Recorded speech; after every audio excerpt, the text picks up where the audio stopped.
What? What?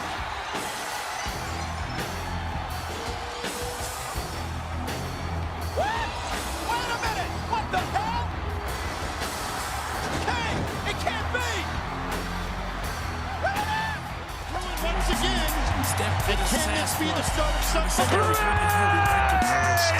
Will Bruin does his score goal. Will Bruin got it! Will Bruin got the leveler!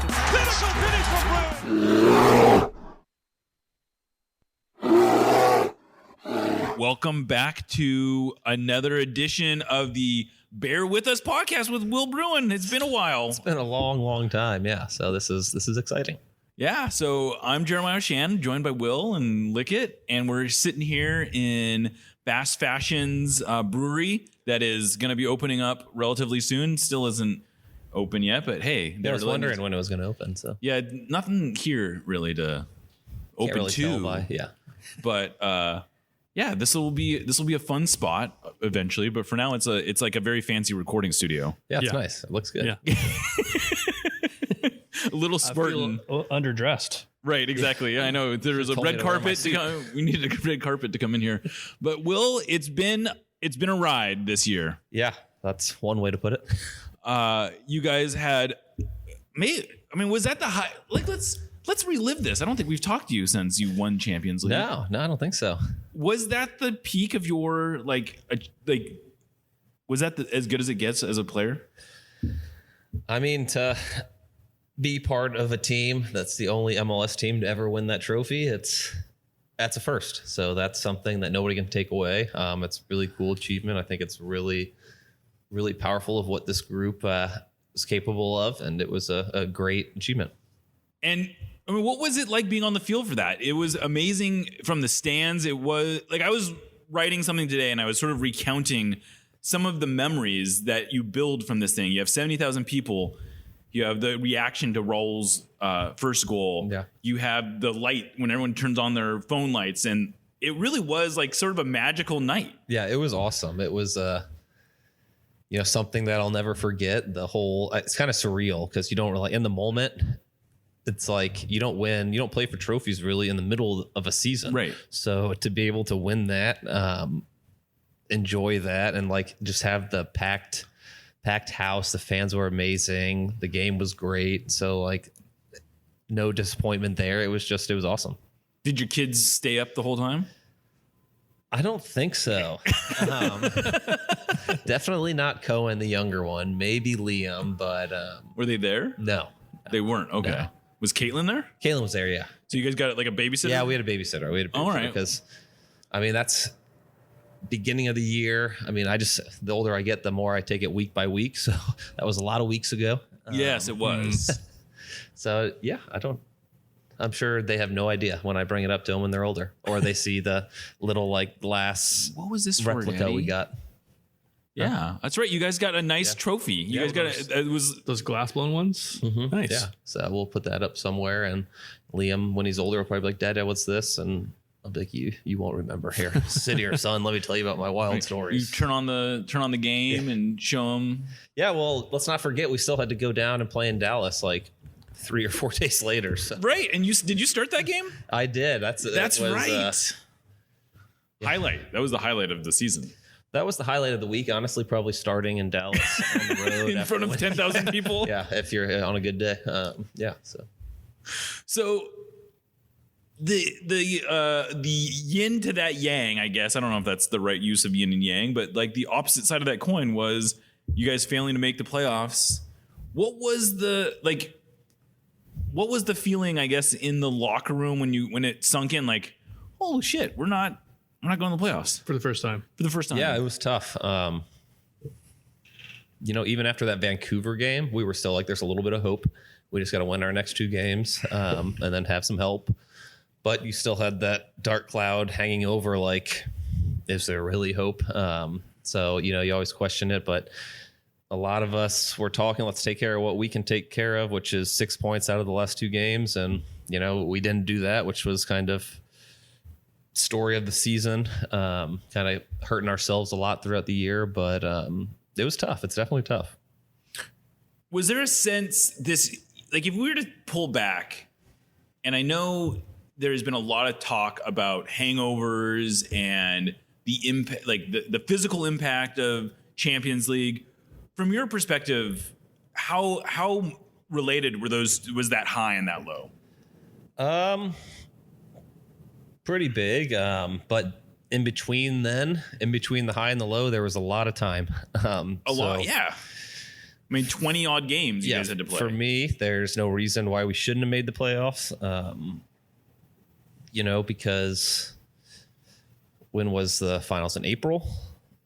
Something like, I mean, you guys played April, or did it go into May? You played something like 25 games after the final. Okay, yeah. So there was a lot of time in between then. We had lots of multiple chances to get into the playoffs and help ourselves, and we just never really helped ourselves.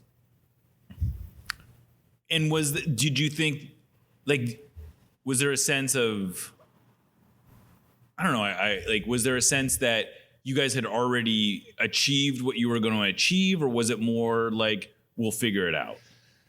I think at the beginning, it was like, we won Champions League. It's okay to coast through this next few games. We'll be okay. The longer summer went on, we didn't get great results, and we were still like, we'll be okay. We'll get in the playoffs. This is the sounder way. We have bad stretches, but we always find a way in. So it got into August, same mentality, I think, from the group. We'll find our way in, but we got to start really turning it on. We're kind of hurting ourselves here a little bit still.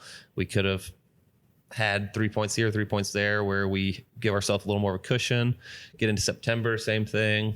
And then, by then it's too late. It's like, oh, there is no more next time. It's over. We're not in the playoffs. So there was immediately after the Champions League, like you said, you had the Dallas game, but then you guys went on like a pretty good run. You went 6-2-1. Do you think that gave you a false sense? Was there any sort of like false sense of security that came from that? I won't say false sense of security, because I think this team is so talented that we knew what we were capable of. But whenever I think about our season and the downfalls of it, not the good things, I always come back to that 3-game road trip in LA, in Portland, in Orlando. And I think before we went on that road trip, we had a home game to Salt Lake. I don't know if it was right before, but that was right before. We dropped points there, and those 4 games to me are like, that's a tough one, especially on the 3 games on the road when you're winning every game, and then you get 0 points out of those 3 games. That's very hard to come back from on a mental side. And I don't think we ever recovered from that. Yeah, the Salt Lake game, you had Albert scored an equalizer, and then like a minute later, RSL came back and scored. I don't know how many times that happened. That happened. Like it happened. It happened 3 times in like the last. Right after we scored. Yeah, it happened like 3. I want to say it happened 3 times in your last 10 games. All of them in games where you ended up dropping points. Even the last game of the year against San Jose, we score in 20 seconds. Exactly. We get up a goal in 3 minutes. Right. Yeah. That's a good point you bring up, because I didn't think about that really this year, but that happened. The fact that you said that, it happened a lot. And that felt like it almost never happened. But like there's so many things that happened this year that were sort of just, they don't happen. Yeah. There was the twice you guys blew 2-0 lead in a game which had literally never happened in Sounders history. Yeah. You guys lost you guys didn't hold on to a bunch of leads that you had at home that traditionally hadn't really been happening. Yeah. There was this thing where, like I said, the goals coming right after you scored. And it all felt a little bit like maybe, we talk about how the margins in MLS are so thin. Like the thing that separates even the LAFC and Philadelphia Unions and DC Uniteds, the teams at either end of the table, is like on any given day, those results can go a different way.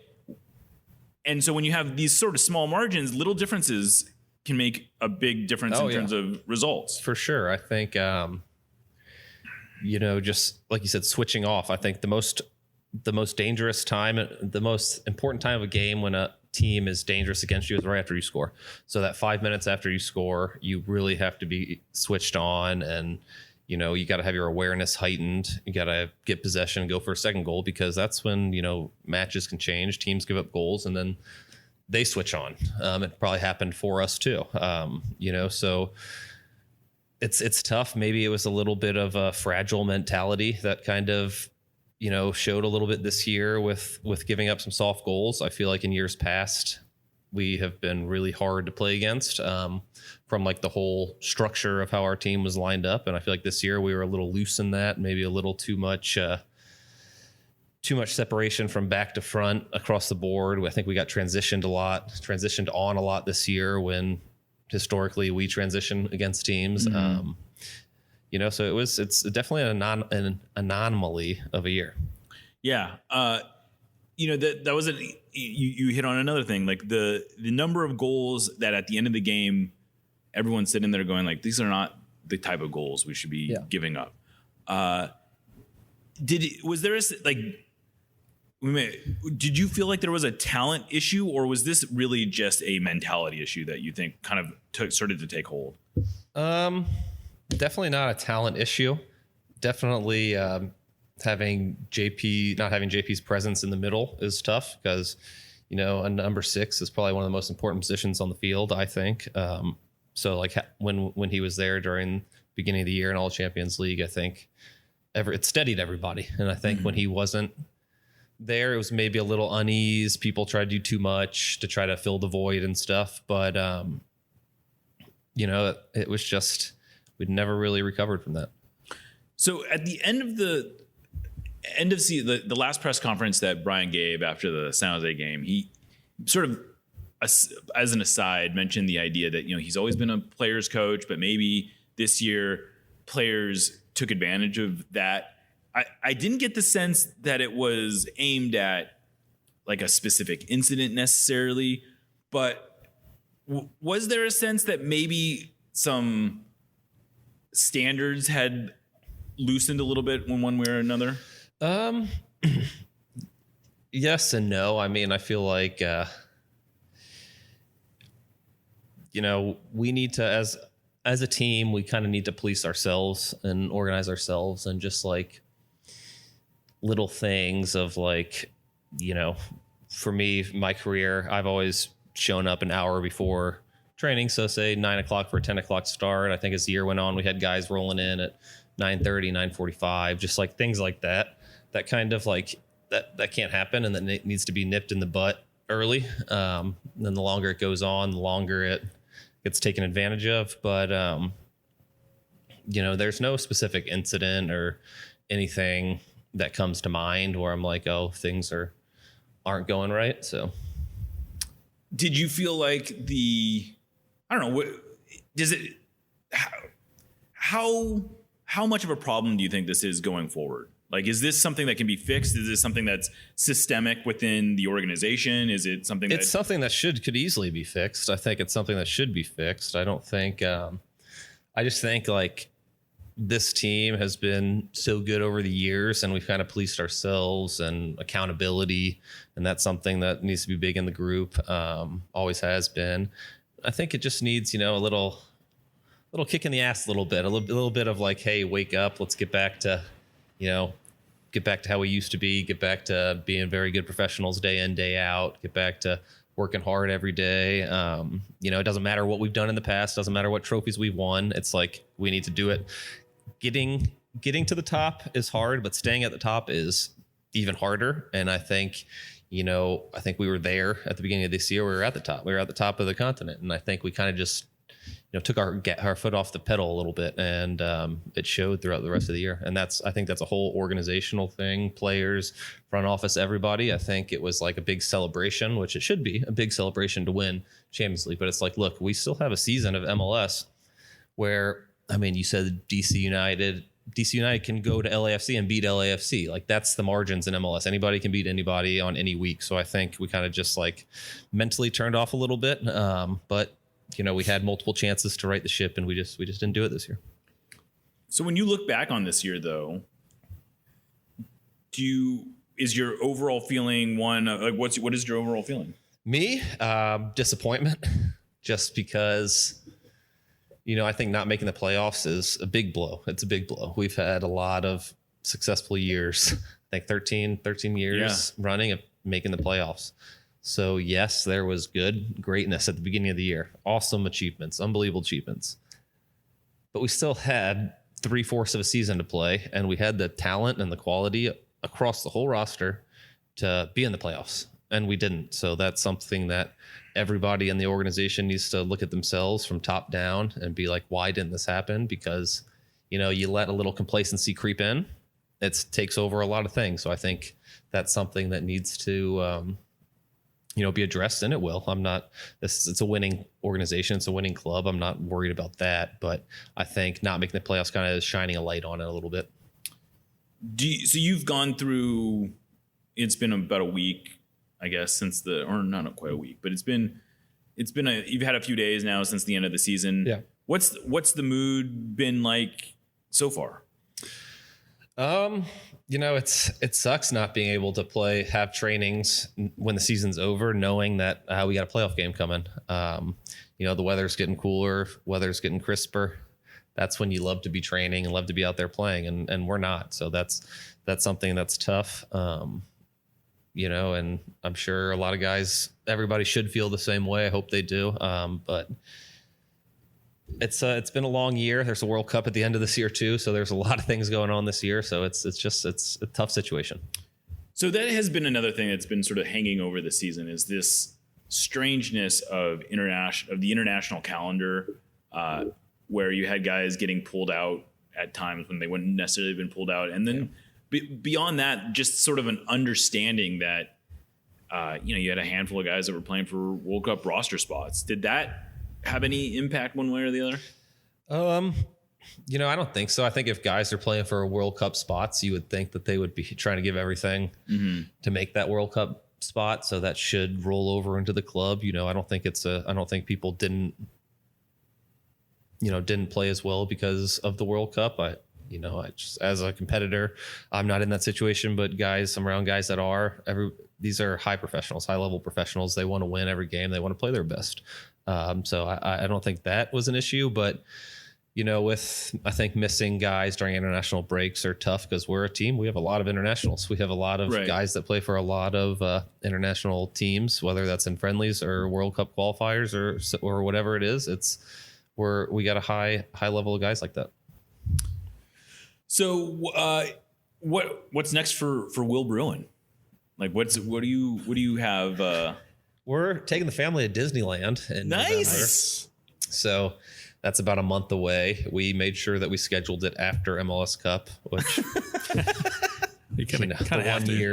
1 year that we could go earlier, but that's what's next, and then we'll go from there. I think I was really happy because at the beginning of the year, coming off my knee surgery in November, at the beginning of the year, my knee did not feel good at all. The doctor in Chicago that told me it was going to take 4 to 6 months. So by the time April, May rolled around, it was way, way better than the beginning. So I'm really happy. I only missed 2 league games this year from injury at the very beginning of the year. So I'm happy with how I held up physically. So we'll see what's next. I don't know. I feel like injuries the last year or two have, kind of hindered me, but the fact that it's less wear and tear on my body during those years, that now that I had a year of staying healthy, I actually feel pretty good. So longer off season must feel good. Yeah, exactly. Too. The older you get, the little better it feels.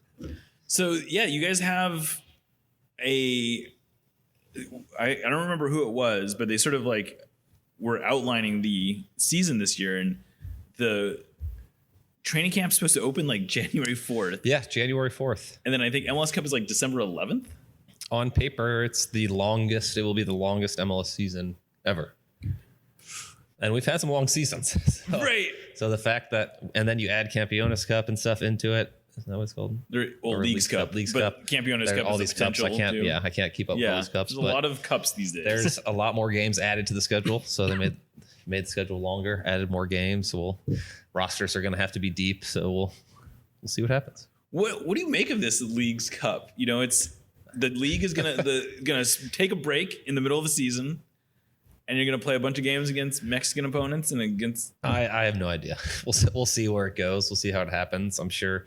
It seems to me that Liga MX and MLS want to become joint partners or have a good relationship with it. So we'll see how it goes. I'm sure it'll be good for fans and, fans of both leagues to be able to watch. It'll be fun and entertainment. And I'm sure once you're on the field, it's a whole different beast because if you're playing a different team from a different league, you ratchet it up a little bit. So we'll see how it goes. Do you I don't know? Do you played? I think you played in Leagues Cup last year when it was a different kind of Leagues Cup. The format was obviously different. Yeah, is the one in Vegas? Right, the one that you guys at the final was in Vegas. Yeah. Does it do players get up for those games? If you get to a final, if you get a chance to get to a final, I think early in those tournaments, it's like, let's go out and play, see what happens. I don't think it's a blow off, and I don't think it's a MLS Cup type mentality. Right. I think it's a mentality. It's like, we got another game. Let's make sure we're focused, prepare, play well, and let the chips fall where they may. So when you talk to other players, do they like these opportunities to play against League MX, or is it more like, what are we doing here? I think it's good across the board for the whole roster, because guys that don't get a lot of minutes, could get minutes in those games. Guys that, it extends your roster one way or the other, whether they're getting minutes there or they're getting minutes in league play. That's what I was going to say next. Whether maybe you go first team in those games and then you have a midweek game later and then other guys get minutes. So I think it's good for minutes across the roster and stuff. But I think every player's different on how they view it. So it's a tough one. It's more games. I don't think anybody would be super thrilled to add a bunch more games to an already long season. So we'll just see how it plays out, to be honest. Yeah, the thing I think is so interesting about it is that at the low end, you're going to have some teams that only play 2 games, and then in the high end, you're going to have teams that play 7. Yeah, exactly. So that's a big gap. That's a big gap. That's especially once you start throwing in Open Cup games, Champions League games, Campeones Cup. That's why I said I can't keep up with all Club these World Cup, these cups, and Club World Cup, everything. There's going to be a lot of minutes, a lot of cups. We'll just see. Yeah, I did the math the other day, and there's the possibility, I don't think anyone can do it this year, but in theory, a team could play 63 games. Oh my gosh, that sounds miserable. Tiring. I'm tired just hearing that. Yeah. I mean, the rosters are going to have to evolve to accommodate this. You're saying right? We're playing 2 seasons in 1 season. I mean, yeah, theoretically. Almost literally, yeah. Yeah, does not sound fun. No, and it's like you're squeezing. Where's the time for trainings? That's a good question. Where's the time? Playing a game, your regen, day before game training, play. Yeah. Right. Regen, match day -1, play. You're not really getting trainings in. So the guys that aren't playing much, how do you expect them to be fit when they come in and have to play? You know what I mean? Or how do you expect them to be sharp? That's a tough one. I mean, it does seem like it's going to change the mentality around what. I mean, there's going to have to be an evolution of the way teams. Yeah, you're going to have to think season. about things differently, because I feel like right now, if you look across all MLS teams and how they manage their trainings and game day prep and everything throughout the league, I would say they're all pretty similar. So teams are going to have to start thinking outside the box on how they prep guys for that, and how guys recover, and how players train, and how players that aren't playing get extra minutes and things like that. So you bring up a good point there. Do you get wrapped up in the idea of comparing MLS to Liga MX? Me, no.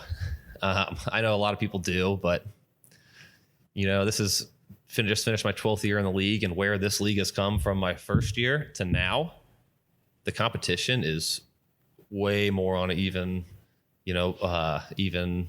playing field now. And my first year I remember playing Champions League, we didn't even qualify for the round of 16. So you had to go play the early group stage playing games, and all the Liga MX teams were pretty sure were already in the round of 16. And then, it would be a success to get to play a Liga MX team. And now it's why can't we go down there and win? Why can't we beat them at home? So I think that's the mentality is kind of shifting there. But I don't get super wrapped up in everything like some people do.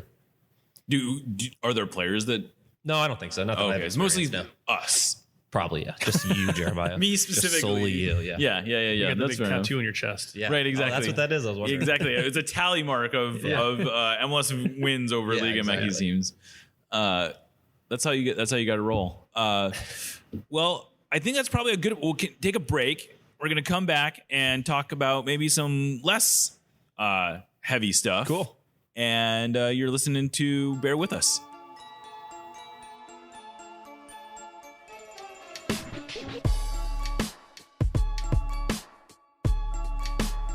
Welcome back to Bear With Us. We're going to take some questions from some listeners. I have a few other ones, but why don't we start with a question from a listener, Lickett? Sure.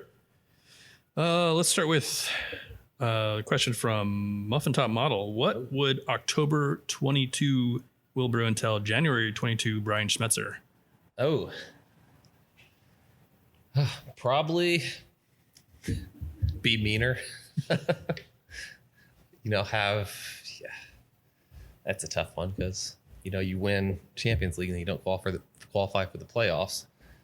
So it's like, Brian is such a good coach, such a good guy. I think maybe because I'm grumpier and older, I think he could be meaner, just have a little more bite to him. But maybe that's tough. I don't know, because he's such a good person that you can sit and have conversations with him. But I think if he had a little dickish to him, then it would go a long way with people.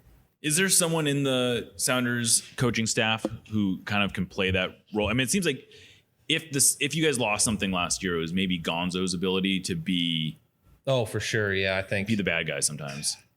Gonzo, when he was here, he was always the one that would shoot it to you straight, tell you how it is, whether that's good or bad, which is what, as a player, that's what you want. You respect that. I think him leaving, we kind of lost that a little bit. We have Freddie and Andy, two newer coaches. Maybe they don't want to be as mean or as upfront when you're newer, which I would be the same way if I was in a new environment. I wouldn't want to get in people's faces right away.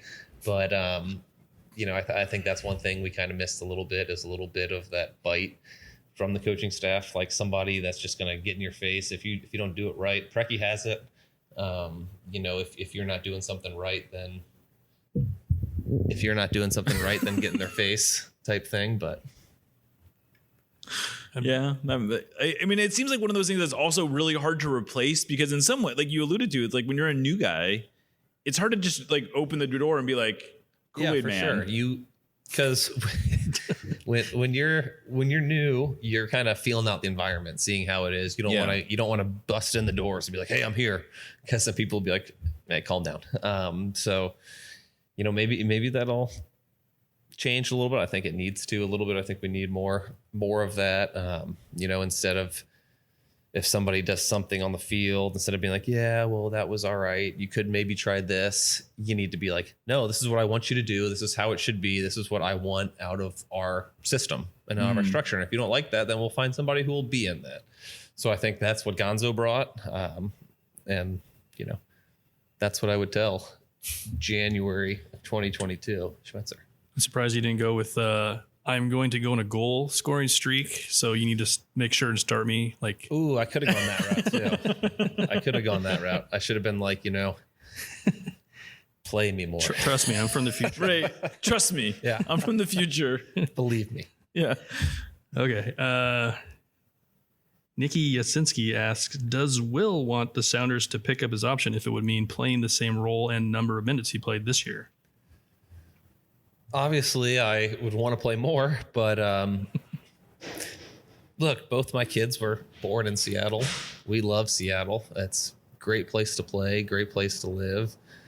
You've become a Mariners fan, I understand. Yeah, exactly. It's a real sign. That is, yeah. I grew up a huge Cardinals fan. Both my parents would go to Cardinals games all the time. I grew up going to St. Louis Cardinals games. But then I kind of drifted away from them. And then the older I got, the more I started to follow baseball, the better the Mariners got from my first day here to now. And, I'm kind of like a closet baseball fan now. Feel like you need to stick around 20 more years in Seattle for Mariners. Yeah, see what happens. Exactly. Let's see. Bill Jones, STRPT asks, what are your most favorite parts of Seattle culture, and what is the most annoying part of Seattle culture? Favorite parts is the beauty, honestly, like the scenery. It's just such a beautiful city. Even driving from Seattle to Bellevue, just going over the floating bridge and stuff, it's just like something I think, not being from here, that maybe you could take for granted if you're here and seeing it every day. Most annoying is, aside from Jeremiah's Twitter, now probably the construction everywhere, to be honest. Like, you drive anywhere and it's like backed up traffic with construction and blah, blah, blah. So how close did you ever come to being legitimately late for a game because of traffic? So we live pretty close to the stadium. Yeah, I guess it'd be tough for you. And I'm such like a worrier on that aspect that I always get there a little earlier. So I haven't. We've had guys that have been late though.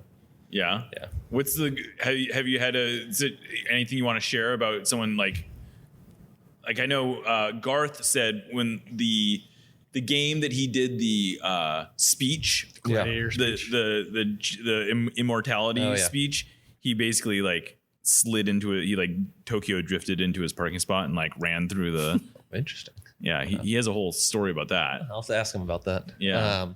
No, I mean, we haven't had anybody like late where they miss warm-ups or anything, but we've had people late from like what time you're supposed to be there, because we give ourselves like a 45-hour-minute window before you got to get changed and ready to go out for warm-ups and stuff. But nothing crazy. No crazy stories for you. Sorry. Oh, it's okay. My favorite story like that though was you. I think you must have been here when there was the Fry one where he got stuck behind when the fish truck turned over and it was caused like crazy traffic, and he actually had to get out of his car and run to the stadium. Oh yeah, I do. Was it against Tijuana? Yeah, that one was funny. He still made it. He did. Yeah.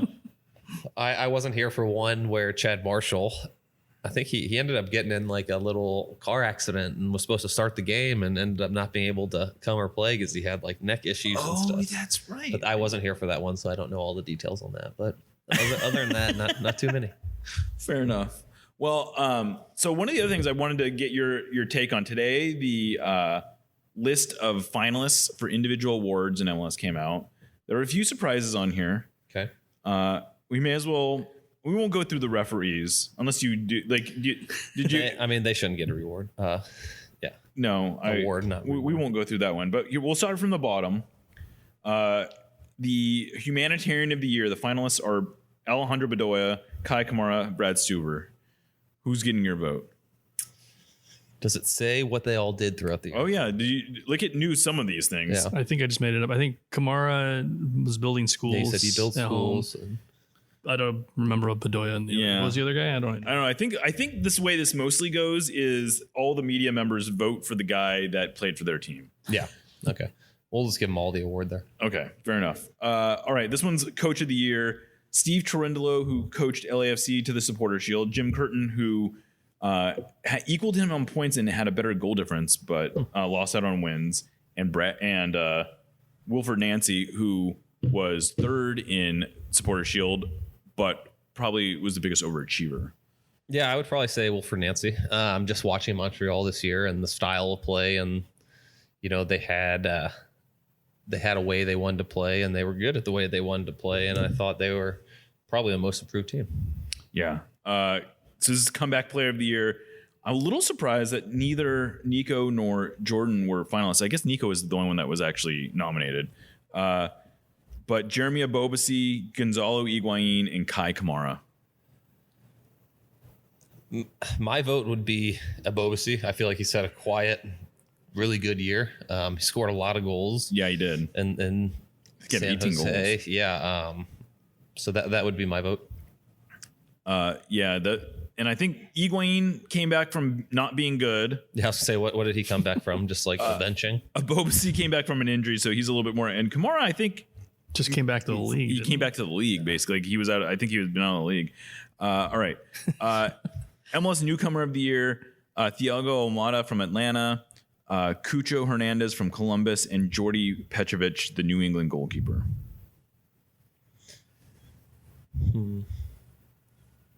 Did you actually play against any of these players? Oh, yes, you played against Almada. Yeah.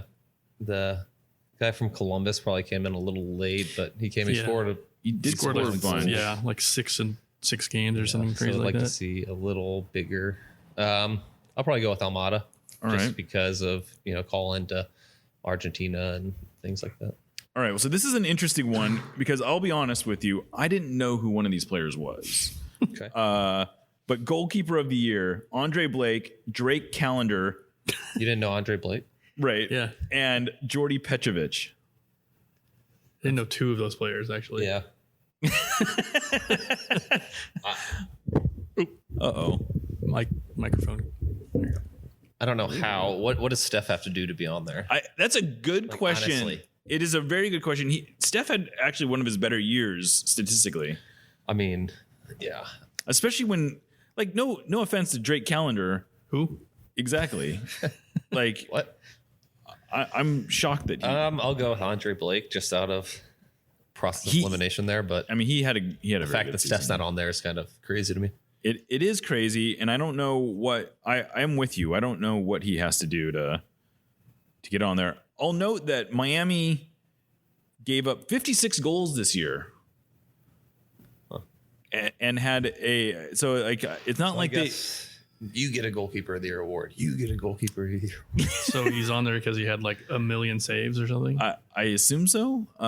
Yeah. All right. So this one's defender of the year: Alexander Callens from New York City FC, Jacob Glesnes and Kai Wagner, both from Philadelphia. Wow. 2 of the 4 on the back line from one team. I guess I'll go with Glesnes, but I mean, we never played him, so I can't really. Yeah. When the players get a vote in this. Yeah. Did you cast a vote? It doesn't sound like you did. No, I did not. Yeah. How seriously do you think the players that do cast votes take this? Like, are they sitting there? I hate that guy. I'm not voting for him. Right. Are they sitting there like pouring over stat sheets or anything No, like that? I feel like it's more like a first Like a thing vibes? come to mind. Yeah. Type thing. So, Yeah. That's my impression. Fantasy football free agency. yes. Yeah, exactly. Yeah. I know that guy. Yeah. Yeah. I'll vote for him. He's my buddy. All right. This one's Young Player of the Year, which I guess is anyone that's 21 and under. So you can win it multiple Am I on there? times. You are not on there. No. Just missed it. What? Just missed I it. must have missed it by Yeah. 6 months. Almada from Atlanta, Brenner from Cincinnati, and Jesus Ferreira from Dallas. Who he did win it last year, right? I think Ferreira did win it last year. So he would probably be the first 2-time winner of the Young I Player of the Year. mean, Brenner had a bunch of goals. How many did Ferrer have this year? I think Ferreira maybe had one more goal. They both had a lot of goals though. I'll probably go with Brenner just because of like the step he made from being in the league to this Yeah. year. All right, so this is the big one, the MVP. We've got Christian Arango from LAFC, who weirdly lost his starting spot at one point. Andre Blake from Philadelphia, Sebastian Drusi from Austin, Chirito from LA, and Hani Mukhtar from Nashville. Either Drusi or Mukhtar. I'll probably go with Mukhtar because when we played Nashville, I didn't play in the first game of the year, but when we went down there, that was my first time like actually playing against him. He's pretty good, man. He's like, Yeah. Eve, you could just tell like smooth on the ball, smart and good pockets, puts up goals and assists. I think like he's the one player that if you take from their team, they're a completely different team. Yeah. So the whole reason for the MVP as most valuable player, I don't think if you take Chicharito away from the Galaxy, they crumble. I don't think if you take Arango away, they crumble. Drusi maybe. Who was the I can't Blake and Yeah, Andre Blake. Andre Blake. remember. Blake and Yeah, I guess he was the other one. Drusi, yeah, maybe 2. But with Austin, they have a system where they play. I'm with you. So I I'd think probably say Mukhtar. Yeah, Mukhtar to me seems like the sort of obvious answer. Are you someone who falls into that gets caught up in the like the valuable player part of it, or should this be a best player, like just whoever the best player is? For me, I think it's who's that's tough, yeah, because each team finishes different in the standings. But for me, it's like who's the most valuable to their team, like who helped their team the most, achieve the most for them throughout the year. So for that reason, I'm going with Mukhtar. Yeah. Even though Drusy does have an argument because they went from last year to this year and brought him in. Oh, I'm totally with you. I think Mukhtar, he won on top of everything else, he won the Golden Boot, but he just seems like he does so much for them. You take him away. I think he's the one. Yeah, exactly. I think he's the one player that if you take them away, they're struggling. Yeah. Yeah. Well, those are the big ones I think we wanted to do with you, Will. It's been fun having you doing this show. Yeah, we didn't get to do it quite as a couple times. We tried to do this and in details just didn't. I know together. it was the last few years. It's been easier because of not being available on the field as much. So, which is a double-edged sword. But it was good to not be able to do it this year because that meant I was available training all the time. So it's fun to get back with you guys and record one. Yeah, and thanks to Fast Fashion Brewing, who made their soon to open brewery available to us. Yeah. You can find their stuff everywhere. They also, the same people are the Masonry Pizza, where we recorded there a few times. So big thanks to them for their help. And of course, Lick It for producing this wonderful podcast. He's probably going to have to adjust your voice setting. I know. I'm sure I've leaned back too many times. Yeah. It's fine. I saw you turned my mic down a few segments. Right. I was like, yeah. We can't have him talking over me here. But yeah, this has been it's been great, Will. It's been a lot of fun. Hopefully, one of the things I have really loved, and one of the reasons I first wanted to talk to you is like you seemed like you appreciated being in Seattle. Yeah, for sure. And it seems like that's carried through. Yeah, no, it's been. Yeah, still haven't burnt out on the silliness of Seattle, even though you were chasing people in. Yeah, that's wild. Chasing package thieves. And everything. Have you had to do any more package thief chasing? No, but I've had to shoo people away with a broom, like a broomstick. No, but I see what you're saying. But like I've literally had to go down there, like down to our front grass, and be like, "No, sorry, you can't build camp here. You got to keep moving," type thing. You've literally done get off my lawn. Is what you're telling us. So these young kids get off my lawn. Yeah. No, it's been fun. It's Seattle. It's Seattle. It's good. It's great. It has its warts, but on a day like today. Yeah, exactly. I mean, if I'm going to get picky, I guess the haze could go away and the smoke could go away and we could actually start getting fall weather. But, now that's just me. And, I kind of miss the rain. Never thought I'd say it, but I actually know what you mean. I was talking to my wife about this. My lawn is missing the rain too. I'm like, get off my lawn, kids. It needs to be green. You're truly a Seattle native now. Turning into one. Exactly. Well, thank you so much for doing this, Will. This has been Bear With Us, brought to you by Nos Arietes. I'm Jeremiah O'Shan, and hopefully we'll see you next time. We'll see you when we see you. Yeah. Once again, can this be the start of something? Will Bruin does his